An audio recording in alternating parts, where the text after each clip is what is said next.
The key turned in the lock for the first time, and I swear I felt something shift in my chest. 10 years. 10 years of ramen dinners, second-hand furniture, and saying no to every invitation that cost more than $20. But here I was, standing in the doorway of my own home. My name is Sandra, and at 33, I'd finally done it. The mortgage papers were signed, the deed had my name on it, and nobody could take this away from me. The house wasn't much, a modest 2-bedroom in a decent neighborhood, but it was mine. Well, don't just stand there gawking, my mother's voice cut through my moment. We're getting cold out here.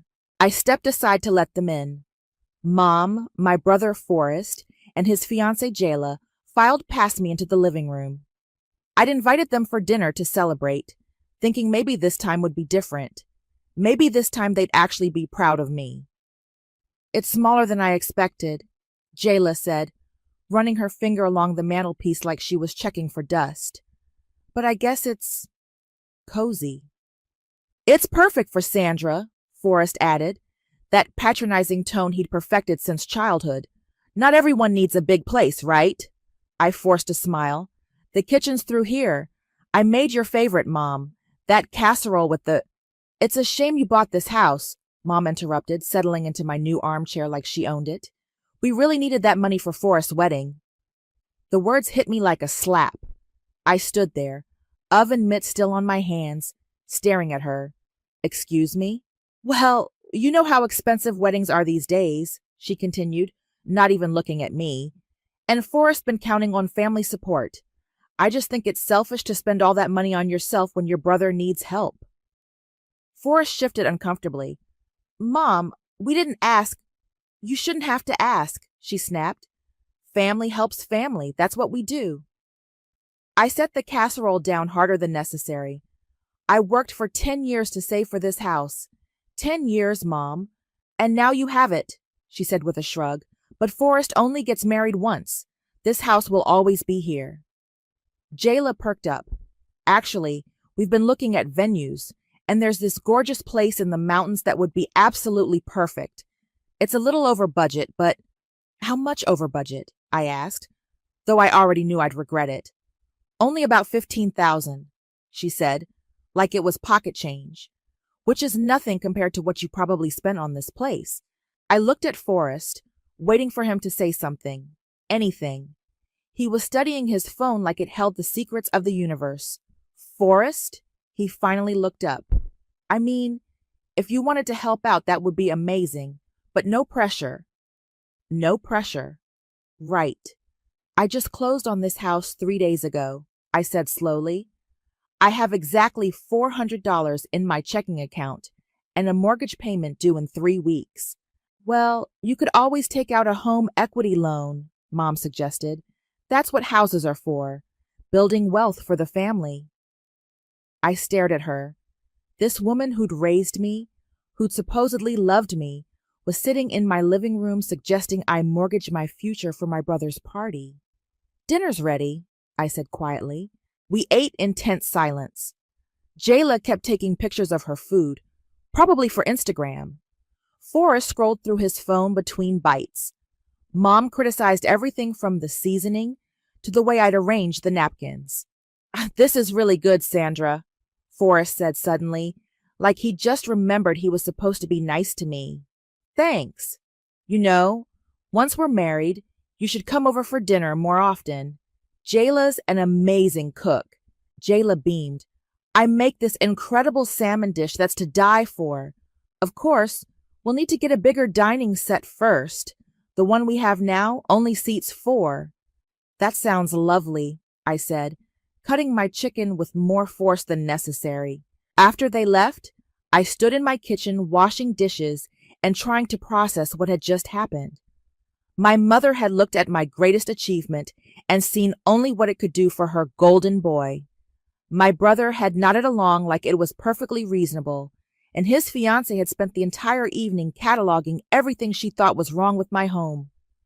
I dried the last plate and put it away in my cabinet. My cabinet, in my kitchen, in my house. 3 days later, I woke up to the sound of water dripping. The basement was flooded. I stood ankle deep in murky water, watching my storage boxes float like sad little boats. The basement that had been bone dry during the inspection was now a swimming pool. "Ma'am, I'm going to need to shut off your main water line," the plumber said, wading past me with his flashlight. "This is bad." "How bad?" He crouched down near the water heater, examining the pipes. "Well, the good news is it's not a burst. The bad news is—" He paused, running his fingers along a section of copper pipe. "This didn't happen naturally." My stomach dropped. "What do you mean?" "Someone took a hammer or something heavy to this pipe. See these dents? And this crack here?" He pointed with his flashlight. "This was intentional. Someone wanted this pipe to fail." I felt like I might throw up. "Are you sure?" "Lady, I've been doing this for 20 years. Pipes don't crack in perfect straight lines like this unless someone helps them along." He stood up, water dripping from his coveralls. "You got any enemies? Someone who might want to mess with your house?" I thought about Mom's words. "It's a shame you bought this house." About Forrest's uncomfortable shifting when she said it. About how he'd barely looked at me during dinner. "I need to make some calls," I said. After the plumber left, I sat on my front steps staring at the estimate. $8,000 in damage. My insurance might cover some of it, but there would be questions, investigations, and if they found out it was intentional. My phone buzzed. A text from Forrest. "Hey, heard about your flood? That sucks. Let me know if you need anything." Heard about it? I hadn't told anyone yet. I scrolled back through our recent messages. Nothing. I checked my call log. I hadn't called him. So how did he know? I walked back into the house, my mind racing. When I'd bought this place, I'd been paranoid about security. Living alone for the first time, I'd installed cameras in the main rooms and one in the basement near the water heater, just in case. I pulled up the app on my phone with shaking fingers. The footage from 2 nights ago showed nothing unusual. But yesterday morning, at 11:47 a.m., the basement door opened. Forrest walked down the stairs. He looked around, then pulled out his phone and made a call. I couldn't hear what he was saying, but I could see his lips moving. He walked directly to the water heater, like he knew exactly where he was going. Then he pulled something from his jacket, a small hammer. I watched my brother systematically strike the pipe in 3 different spots, precise hits like he'd been coached. After the 3rd strike, water began to seep out slowly. He stood back, admired his work, then said something else into the phone. I could make out the words, "It's done," from his lip movements. Then he left. I rewound the footage and watched it again and again. Each time, the betrayal hit deeper. This wasn't some random act of vandalism. This was planned, calculated. My phone rang. "Mom, Sandra, honey, I heard about your basement. What a terrible thing to happen so soon after moving in." "How did you hear about it?" A pause. "Forrest mentioned it. He's so worried about you." "I haven't told Forrest anything." Another pause. Longer this time. "Well, maybe Jayla heard something. You know how news travels." "Mom, I discovered the flood 3 hours ago. I've talked to exactly one person, the plumber." "Sandra, I don't like your tone." "My tone?" I laughed, but there was no humor in it. "My basement is destroyed, and somehow you and Forrest knew about it before I told anyone. Don't be ridiculous. We're your family. We care about you." "Right. You care so much that you think I should have given Forrest my house money instead." "That's not what I—" "It's exactly what you said, Mom. Word for word." She was quiet for a long moment. "These things happen, Sandra. Old houses have problems. Maybe this is a sign that you weren't ready for home ownership." The audacity of it took my breath away. A sign? I'm just saying, if you can't afford to fix problems like this, maybe you should consider selling. Forrest mentioned he might be interested in buying it from you. Family discount, of course. I ended the call. I sat there staring at my phone. The video still paused on Forrest's face as he raised the hammer. My own brother. My own mother. They'd sabotaged my house and were now positioning themselves to buy it cheap when I couldn't afford the repairs. I copied the video file to 3 different devices. Then I backed it up to the cloud. Then I made another copy on a USB drive that I hid in my bedroom.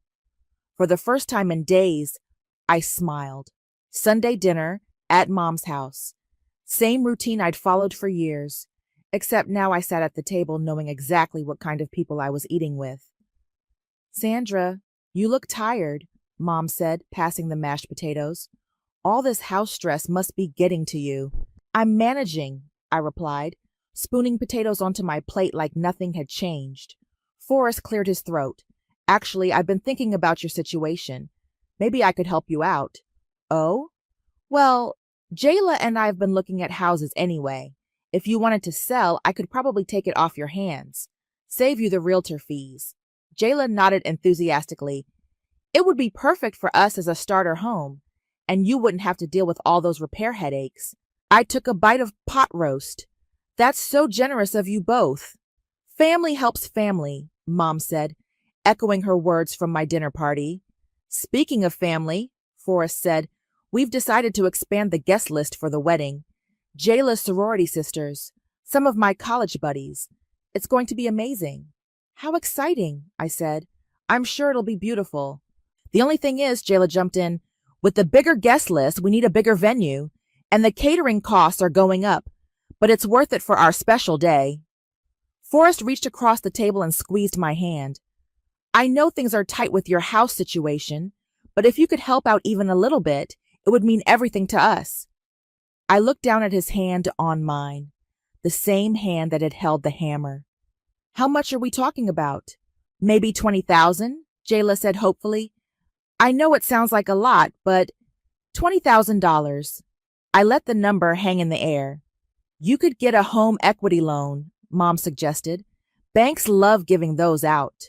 Or, Forrest said, his voice getting more animated, if you sold the house to me, you could use part of that money for the wedding. It's like killing 2 birds with 1 stone. I pulled my hand away and reached for my water glass. You know what's funny? I was just thinking about how much I love that basement, even with all the water damage. Forrest's fork paused halfway to his mouth. The basement?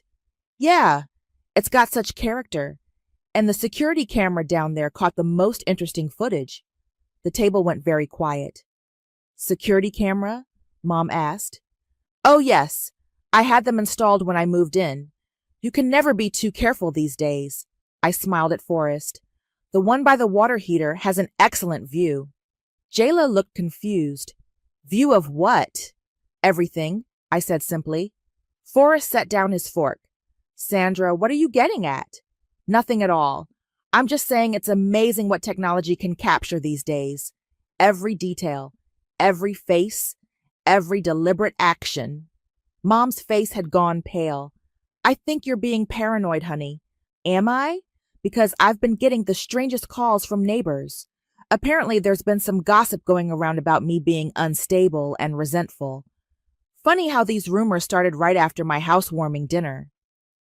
People talk, Forrest said, but his voice was strained. You can't control what people say. True, but you can control what you say, and to whom. I took another bite of pot roast. This is delicious, Mom. What's your secret? Sandra, I don't like where this conversation is going, Mom said. Neither do I, but here we are. Jayla looked between us, clearly sensing the tension but not understanding it. Maybe we should talk about something else. Good idea, I said. Forrest, how's work going? Still doing construction? Yeah, why? Just curious about your tool collection. You always were handy with a hammer. He pushed back from the table. I think I need some air. Sit down, Mom snapped at him. Then to me, Sandra, whatever you think you know. I don't think anything, Mom. I know exactly what happened. The question is, what are we going to do about it?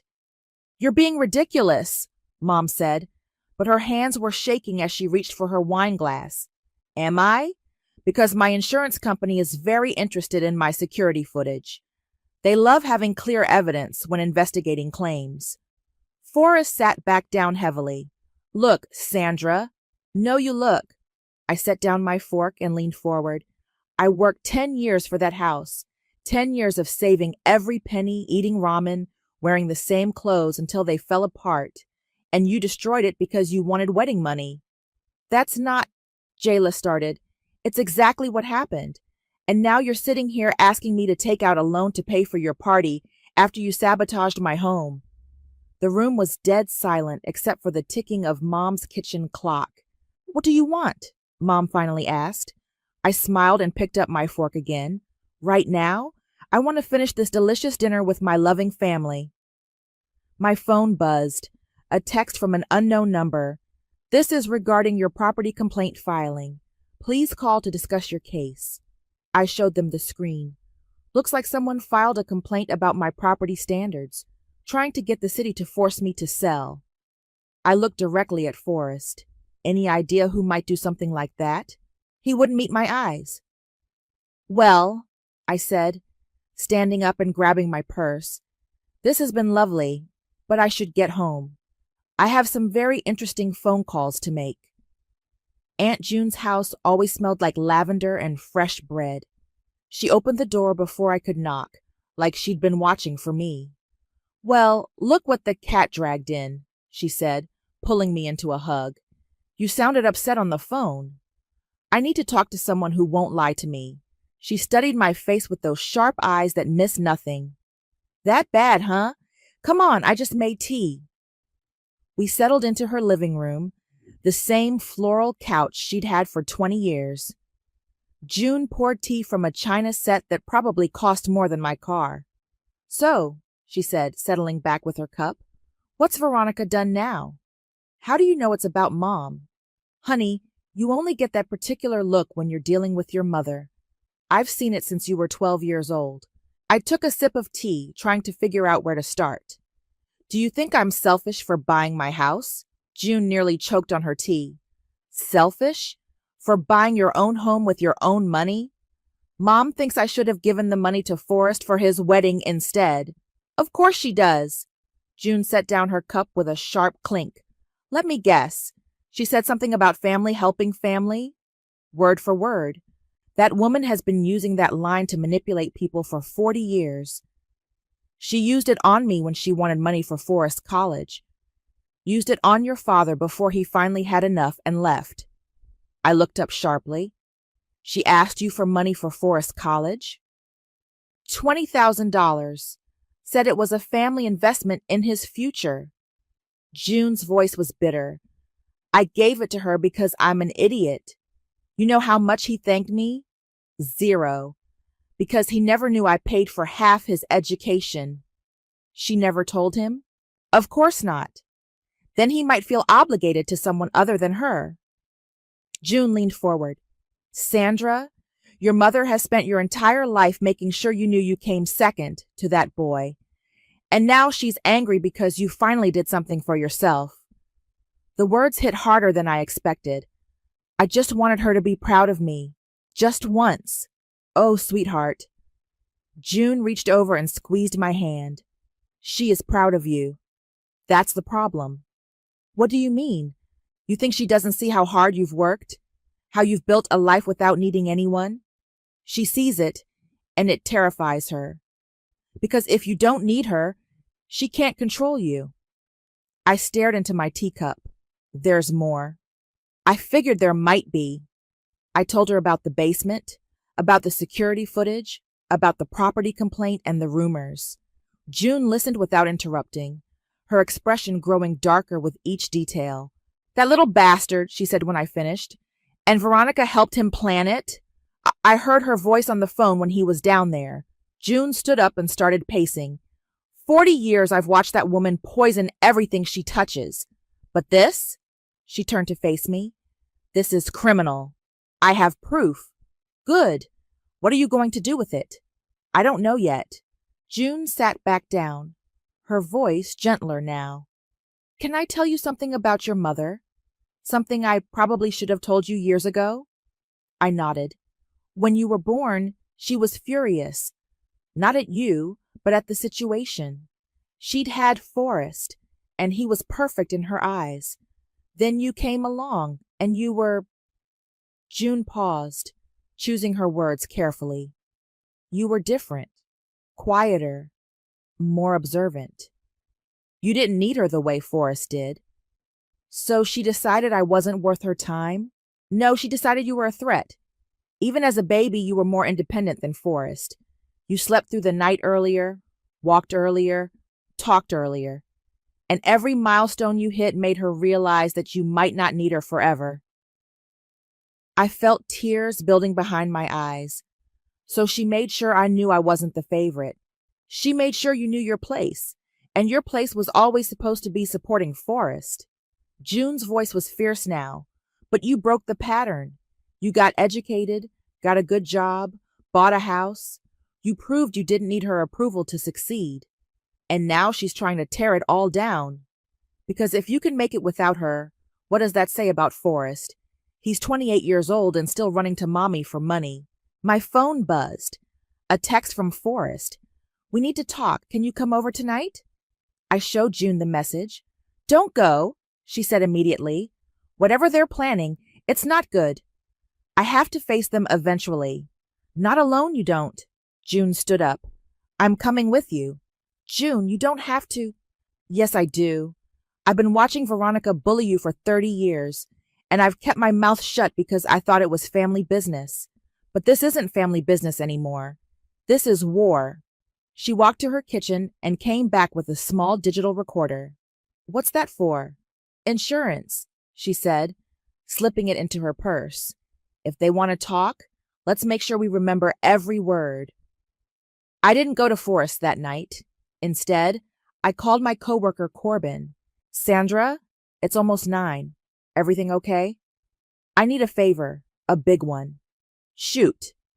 You still have that friend who works in family law? There was a pause. Yeah, Marcus. Why? I need to know about recording laws, and property damage, and fraud. Jesus, Sandra, what's going on? I told him everything. The basement, the footage, the property complaint. When I finished, he was quiet for a long moment. You need to talk to Marcus tomorrow. But Sandra, don't do anything stupid tonight. Define stupid. Don't confront them. Don't threaten them. Just document everything and let the law handle it. The law moves slowly, Corbin. They're not going to stop. Promise me you won't do anything tonight. I promise. I hung up and immediately started working on my slideshow. The next morning, I met Marcus at a coffee shop downtown. He was younger than I expected, with kind eyes and a serious expression. Corbin filled me in on the basics, he said, sliding into the booth across from me. You have video evidence of your brother damaging your property? Clear as day. I showed him the footage on my phone. He watched it twice, taking notes. This is definitely criminal property damage. Probably conspiracy if your mother was involved in planning it. The property complaint filing could be harassment or an attempt to defraud. What can I do about it? Legally? File a police report? Press charges? Sue for damages? He looked up from his notes. But you're not asking about legal options, are you? What do you mean? You're asking what you can get away with, what you can do to them without getting in trouble yourself. I didn't answer. Sandra, I get it. Family betrayal hits different. But if you're planning some kind of revenge, you need to be very careful. Document everything, stay within the law, and don't give them ammunition to use against you. What if I just shared the truth with other family members? Truth isn't defamation. As long as you're not lying or embellishing, you can tell anyone anything that actually happened. I left the coffee shop with a plan forming in my mind. That afternoon, I called my cousin Viviana. Sandra, how's the new house? That's actually why I'm calling. I wanted to invite everyone over for a family dinner. Kind of a proper housewarming. That sounds lovely. When? This Sunday. I was thinking of making it special. Maybe put together a little slideshow about the house, the renovation process, You know how much Aunt June loves family photos. She'll eat that up. Should I bring anything? Just yourselves. Oh, and Viviana, make sure everyone comes. I really want the whole family there. Even Forrest and your mom? Things seem tense at June's birthday party. Especially them. This is about bringing the family together. After I hung up, I spent the rest of the week gathering evidence. I had Corbin help me get screenshots of text messages between Forrest and Jayla. His friend at the phone company owed him a favor, and apparently Jayla had been very chatty about their plans. Look at this one, Corbin said, pointing at his laptop screen. Jayla to her sister. Forrest says Sandra's house will be perfect for us once she's forced to sell. She can't afford the repairs. And this one, I said, scrolling down. Forrest to his friend Mike. The basement thing worked perfectly. Mom was right about hitting the pipe in multiple spots. They're not very smart, are they? Arrogance makes people sloppy. I spent Saturday night editing my slideshow. It started innocently enough.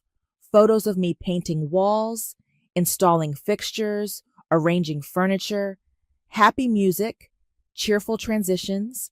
Then, about halfway through, the tone shifted. The security footage appeared without warning.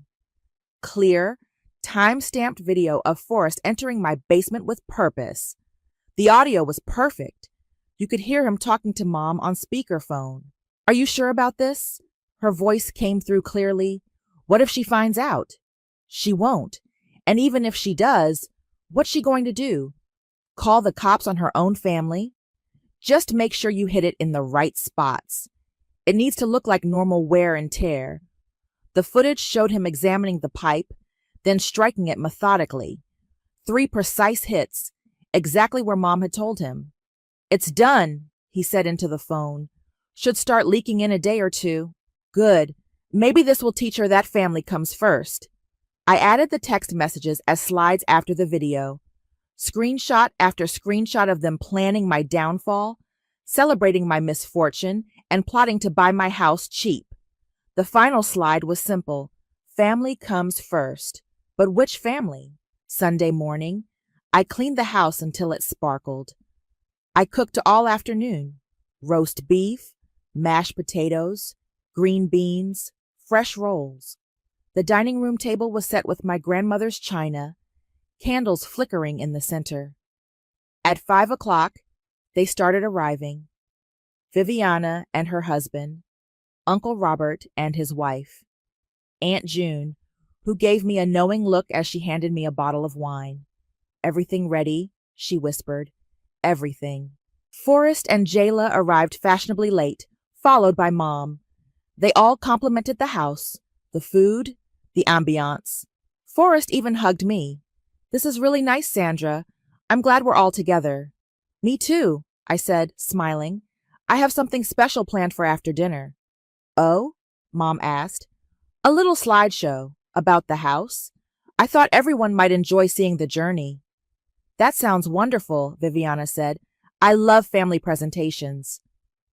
We ate dinner, everyone laughing and talking. Forrest told stories about work. Jayla showed off her engagement ring. Mom complimented my cooking for the first time in years. It was almost perfect. Almost. Okay, everyone, I said, standing up as I cleared the dessert plates. Time for the main event. Everyone gather in the living room. I'll get the projector set up. They filed into the living room, settling onto couches and chairs, wine glasses in hand. I dimmed the lights and picked up the remote. This is a story about family, I began, about coming home, and about the people who are supposed to support you no matter what.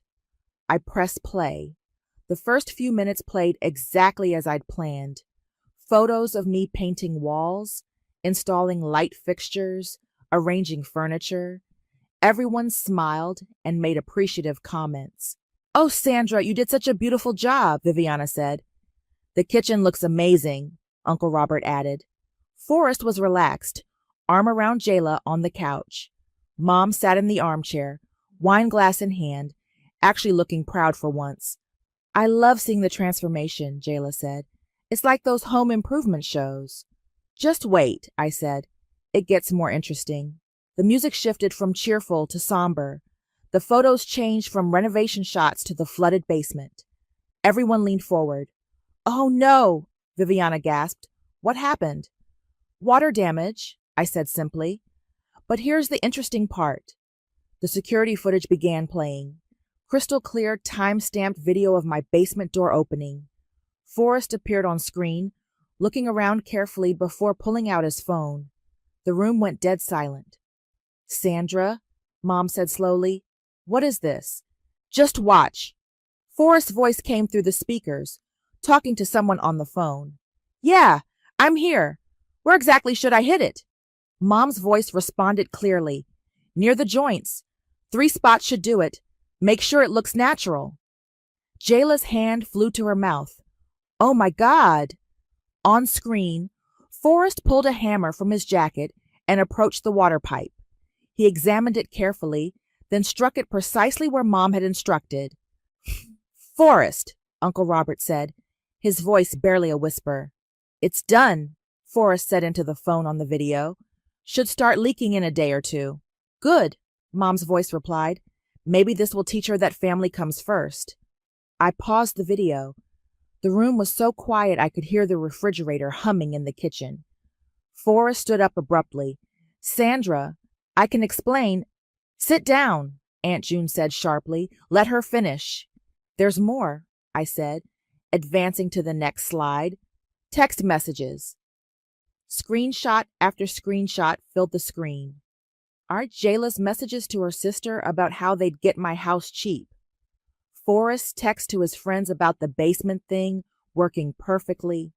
Mom's messages to her bridge club about how I was unstable and couldn't handle homeownership. Viviana was staring at the screen in horror. They planned this whole thing. The property complaint too, I said, clicking to the next slide. Filed anonymously, but the IP address traces back to Forrest's apartment. You traced IP addresses? Uncle Robert asked. I have friends who know computers. Jayla was crying now. Forrest, how could you do this to your own sister? She wasn't supposed to find out, he said weakly. That makes it better, Viviana snapped. Mom finally found her voice. Sandra, turn this off right now. Why? Embarrassed? You're humiliating your family. I'm showing my family who you really are. We're your family, Mom shouted, standing up. We raised you. We loved you. You sabotaged my house because I wouldn't give you money for Forrest's wedding. We needed that money. For what?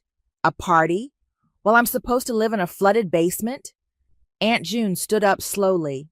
Veronica, I have watched you manipulate this girl for 30 years. But this? She gestured at the screen. This is criminal. Stay out of this, June. No, I'm done staying out of it. June's voice was ice cold. You destroyed her property. You filed false complaints. You spread lies about her mental state. All so your precious boy could have a fancy wedding. Forrest was pale as a sheet. It wasn't supposed to be this bad. The damage was supposed to be minor. Minor? I laughed bitterly. $8,000 in damage is minor? We were going to help you fix it, Mom said desperately. After I sold you the house at a loss? Jayla was sobbing openly now. I didn't know. I swear I didn't know they were going to do this. But you knew about the plan to buy the house cheap, I said, clicking to her text messages. You were excited about it. I thought it was just business. Destroying someone's home is just business? Uncle Robert cleared his throat. Sandra, what do you want to do about this? I looked around the room. At Forrest, who couldn't meet my eyes. At Mom, who was clutching her wine glass like a weapon. At Jayla, mascara running down her cheeks. At my extended family, who were seeing the truth for the first time. I want them to understand something, I said quietly. I worked 10 years for this house. 10 years of 60-hour weeks, ramen dinners, and second-hand clothes. I saved every penny because I wanted something that was mine. Something nobody could take away from me. Sandra, Forrest started. I'm not finished. My voice was steady, controlled. You took a hammer to my dreams because you thought your party was more important than my life. You filed false complaints to try to force me out of my home. You spread rumors to make people think I was crazy. We're family, Mom said weakly. No, I said, standing up. Family doesn't do this to each other. Family celebrates your success, not sabotages it. I picked up a manila envelope from the coffee table. These are copies of everything. The video, the text messages, the property complaint, the insurance fraud documentation. What are you going to do with those? Forrest asked, his voice barely audible. I smiled for the first time all evening. Now that's the interesting part. I opened the manila envelope and pulled out a stack of papers. One copy goes to the police for criminal charges, property damage, conspiracy, filing false reports. Forrest's face went white. Sandra, please. Another copy goes to my insurance company. They're very interested in clear evidence of intentional damage. Turns out insurance fraud is a felony. Mom lunged for the envelope. Give me those. Aunt June stepped between us. Sit down, Veronica.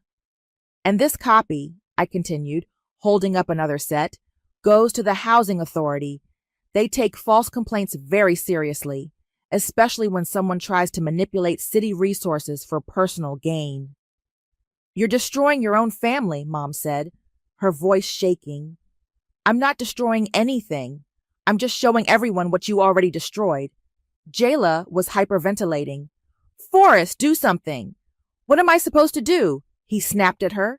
She has everything on video. You could try apologizing, Viviana said coldly, though it's a little late for that. I'm sorry, Forrest said quickly.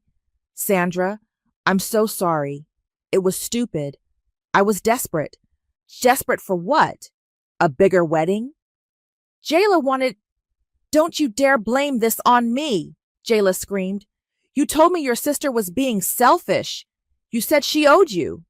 She does owe me, Mom shouted. We raised her. We fed her. We put a roof over her head. For 18 years, I said calmly. I've been taking care of myself for 15 years since then. I don't owe you anything. Uncle Robert was shaking his head. Veronica, how did you think this would end? She was supposed to sell the house and help her brother. That's what family does. A family doesn't commit crimes, Aunt June said. Family doesn't destroy each other's property. It was just a pipe, Mom yelled. It was my home, I yelled back, finally losing my composure. It was the first thing I ever owned that was truly mine, and you destroyed it because you couldn't stand that I succeeded without you. The room erupted. Forrest was arguing with Jayla. Mom was screaming at Aunt June. Viviana was on her phone, probably texting her husband about the drama. I walked to the kitchen and came back with another envelope. There's more, I said loudly. Everyone stopped talking. The basement wasn't your only plan, was it? I pulled out more papers. The rumors you spread about my mental health. The calls to my workplace suggesting I was unstable. The anonymous tip to my mortgage company questioning my income verification. Forrest's mouth fell open. How did you... Phone records, email traces, security footage from my office building showing you in the lobby talking to my supervisor. I smiled. You really thought I wouldn't figure it out? Sandra, Mom said desperately, we can fix this. We can make it right. How? By paying for the damage you caused? By retracting the lies you told? By giving me back the peace of mind you stole? We'll pay for everything, Forrest said. The repairs, the insurance deductible, whatever you want. With what money? You're broke. That's why you needed my house money in the first place. Jayla stood up abruptly. I can't do this anymore. Forrest, I'm going home. Jayla, wait. No, I'm not marrying someone who would do this to his own sister. I'm not becoming part of this family. She grabbed her purse and headed for the door. Jayla, please.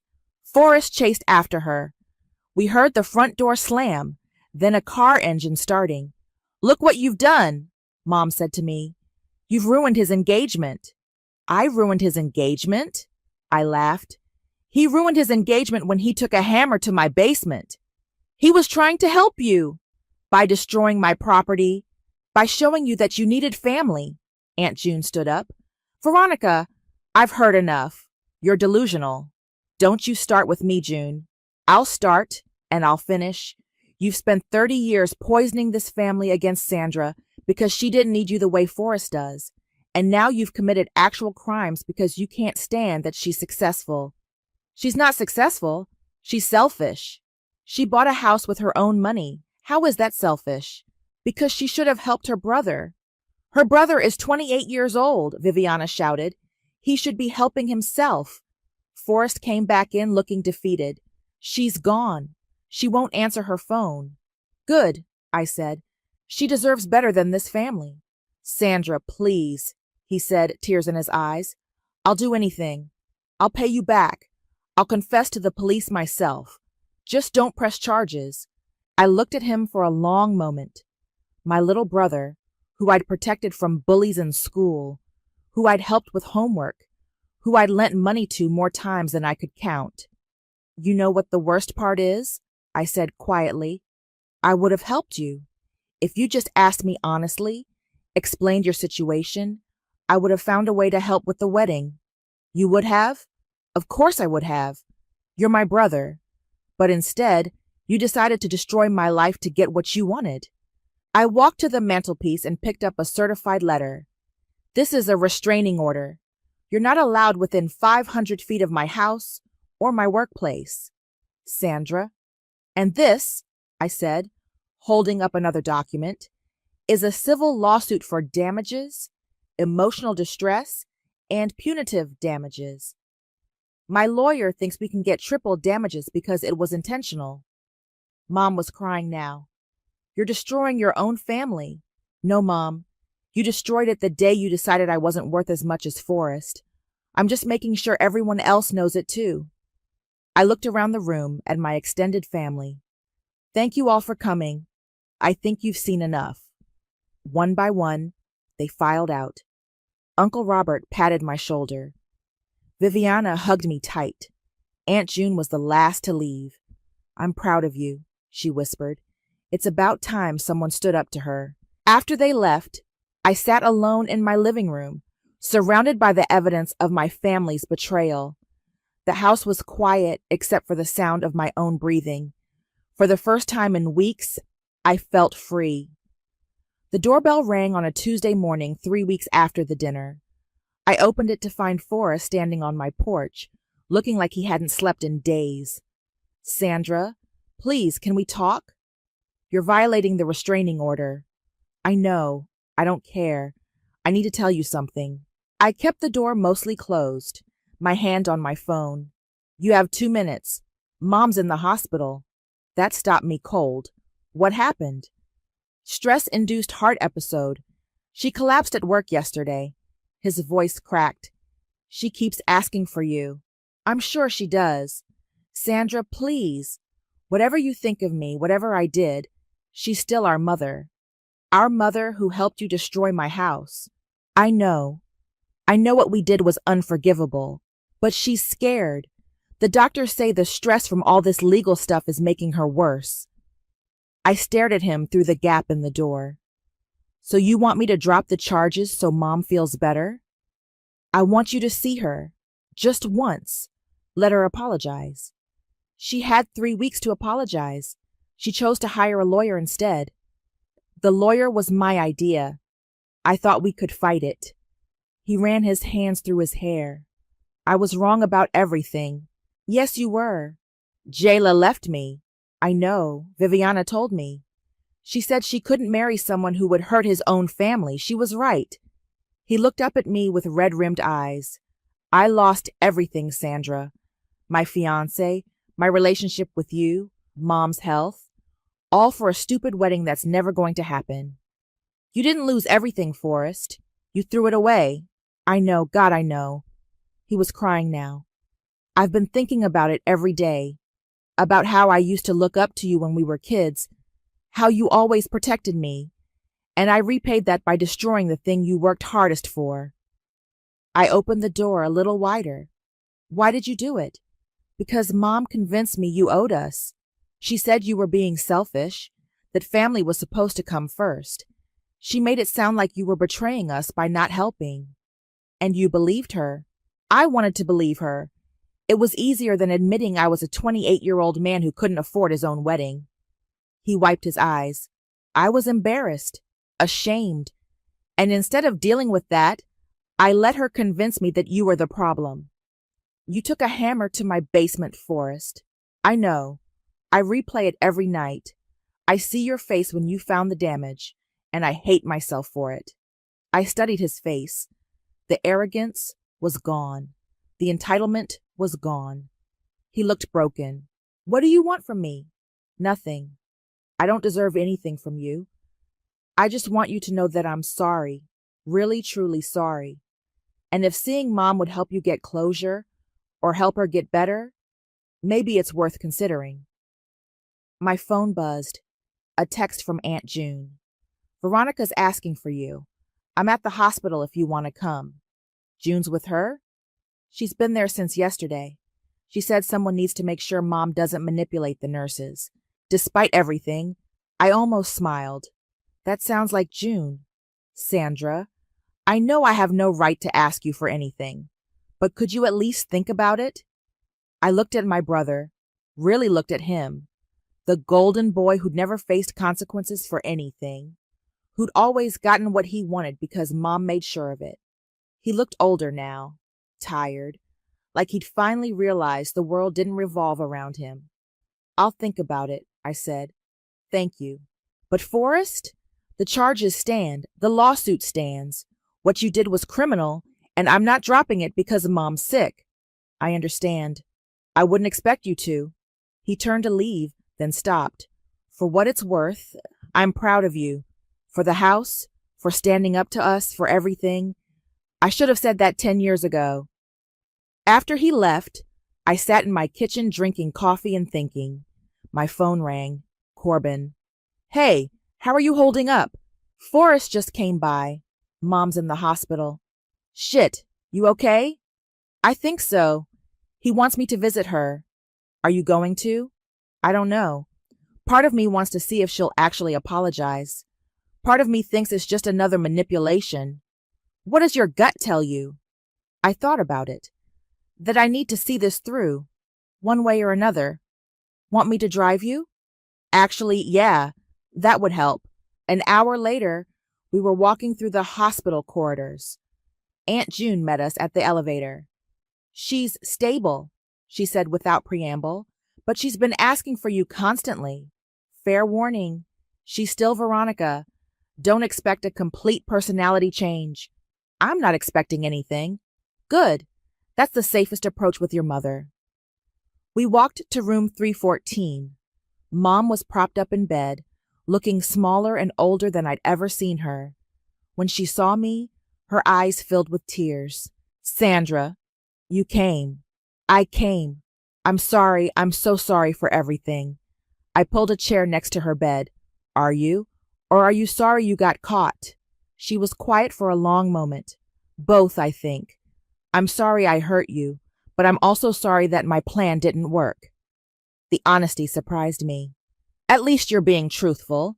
I spent 30 years trying to control you and you never let me. I resented that. I resented your independence, your success, your ability to be happy without needing anyone. Why? Because I needed to be needed. With Forrest, I was always the hero, the one who solved his problems, gave him money, made his life easier, but you never needed rescuing. So you decided to create a situation where I would need rescuing. Yes, and it was cruel and stupid and wrong. She reached for my hand. I don't expect you to forgive me. I just wanted you to know that I see what I did. I see how I failed you as a mother. I looked down at her hand holding mine, the same hand that had guided Forrest to destroy my basement. I forgive you, Mom, but I don't trust you, and I'm not dropping the charges. I know. I wouldn't either if I were you. The house is beautiful, by the way. even after the repairs. I love living there. She smiled weakly. I'm glad. You deserve to be happy. I am happy, finally. We sat in comfortable silence for a few minutes. Then she squeezed my hand. Will you come see me again? Maybe, if you keep being honest. I'll try. I stood up to leave. Mom, next year I'm hosting Thanksgiving at my house. You're invited if you want to come. I'd like that. Good. But you're bringing dessert. I'm not cooking everything myself. She laughed, actually laughed. Deal? As I walked out of the hospital with Corbin and Aunt June, I felt something I hadn't felt in years. Peace. Not because everything was fixed, but because I'd finally stopped trying to fix things that were never my responsibility to fix. So, Corbin said as we got in the car, how does it feel to win? I thought about it. Like I can finally go home. And I did. To my house, with my mortgage, and my repaired basement, and my security cameras. To the place I'd built with my own hands and my own money. To the home that nobody could take away from me. Because some victories aren't about destroying your enemies. They're about building something so strong that your enemies can't destroy you. I unlocked my front door and stepped inside. The house smelled like fresh paint and possibility. I was home. A strange lightness filled me. I hadn't gotten everything I wanted, but I'd secured a path forward, on my terms. Reggie was waiting by the elevators. Well? CSO, I said. Not CEO, but a seat at the table. His smile was warm. They'd be fools not to see what you're capable of. Thank you, I said, suddenly overwhelmed by all he'd risked to help me. For everything. Partners look out for each other. His eyes held mine a moment too long, and I felt that same flutter from his apartment. The elevator doors opened, revealing Sarah. She was carrying a box of personal items, her expression stony. We all froze. Excuse me, she said coldly, trying to step around us. I should have let her pass, should have taken the high road, but something made me reach out and stop the elevator door from closing. Sarah. She looked at me, really looked at me, for the first time in months. Behind her anger, I glimpsed something unexpected. Fear. What do you want, Tinsley? Come to gloat? No. I took a deep breath. I wanted to say I'm sorry it ended this way. She laughed bitterly. Right. You destroyed my career and my engagement, but you're sorry. Bradley made his own choice, and you destroyed your career when you decided to lie to the board. Is that what helps you sleep at night? Nothing helps me sleep at night, I admitted. Not after learning my best friend of 12 years saw me as nothing but competition. Something flickered in her eyes. Regret, maybe, or just calculation. We were never friends, Tinsley. We were two ambitious women in a world that only makes room for one of us at the top. That's not true. I never saw it as a zero-sum game. Then you were naive. She shifted her box. Congratulations on your victory. Enjoy it while it lasts. As she walked away, I felt Reggie's hand on my shoulder. You okay? Yeah, I said, surprised to find it was true. I think I am. Back in my office, I found Olive waiting with a bottle of champagne, the same expensive brand I'd ordered for my ill-fated celebration. Too soon? She asked, seeing my expression. Actually, perfect timing. I grabbed paper cups from my desk. But let's invite Roslyn and Peyton too, and anyone else who stood by me. As Olive went to gather them, I stood alone in my office, the same office where this journey had begun. I'd lost a friend but gained clarity. I hadn't reclaimed the CEO title, but I'd reclaimed something more important, my sense of self-worth. My phone buzzed with a text from an unknown number. It was Bradley. Meeting with SEC investigators tomorrow. Doing the right thing, finally. Thank you for showing me it's possible. I smiled, setting the phone down as my colleagues began filtering in, Reggie among them. He caught my eye across the room, raising an imaginary glass and a private toast. Olive handed me a cup of champagne. Speech? I looked around at these people. Not just colleagues, but allies who had seen my value when I doubted it myself. To truth, I said, raising my cup, and to the battles that show us who we really are. As we drank, I realized something profound. I'd spent 12 years trying to prove I was enough, to Meridian, to Sarah, to myself. But standing here now, I finally understood. I had always been enough. The only person who couldn't see it was me. And that, more than any title or corner office, was the real victory.